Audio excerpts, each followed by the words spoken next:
There's only 65 days until Election Day. Both candidates are working hard to win votes in key swing states this Labor Day weekend. Vice President Kamala Harris will be in Michigan tomorrow before joining President Joe Biden in Pittsburgh for an event celebrating the working class.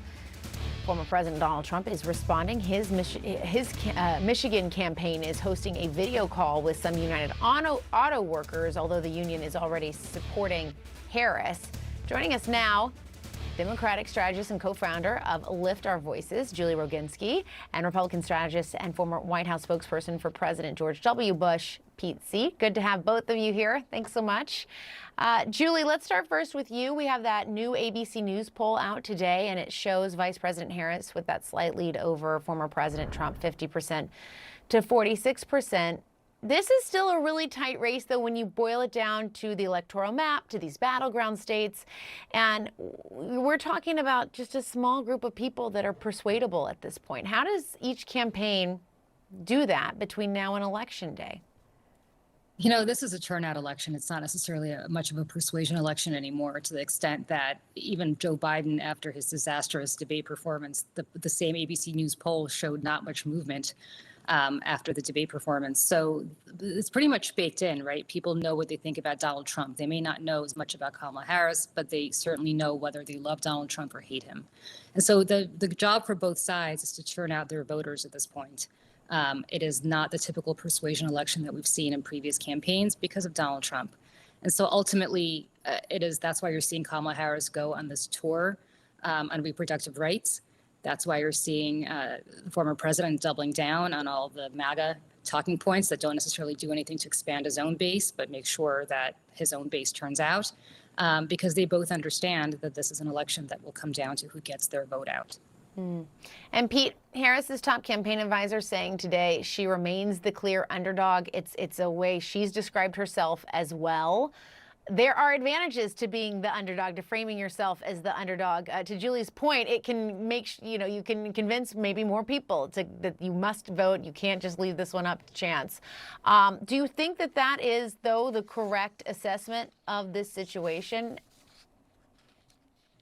Well, a campaign calling their candidate the underdog is a tried and true tactic of campaigns, because you don't want to get overconfident and you don't want to get complacent. And there's been a lot of reasons for the Kamala Harris campaign to be overconfident. There is a burst of enthusiasm behind her candidacy after the switcheroo with Joe Biden. So I think they see it the same way Julie and I see this race, which is it actually is about persuasion, but it's persuading voters to vote. Not necessarily to change who they're going to vote for, but it's about persuading them to show up to the ballot box.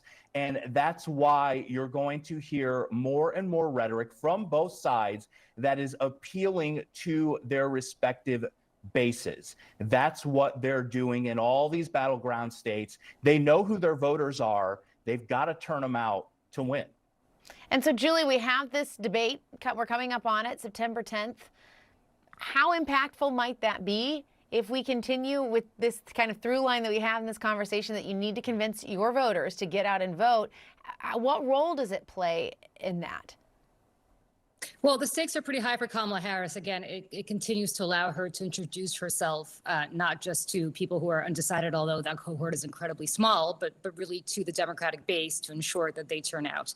As I said before, it's pretty much baked in for Trump. We know what he is and who he is. You either love him or you hate him.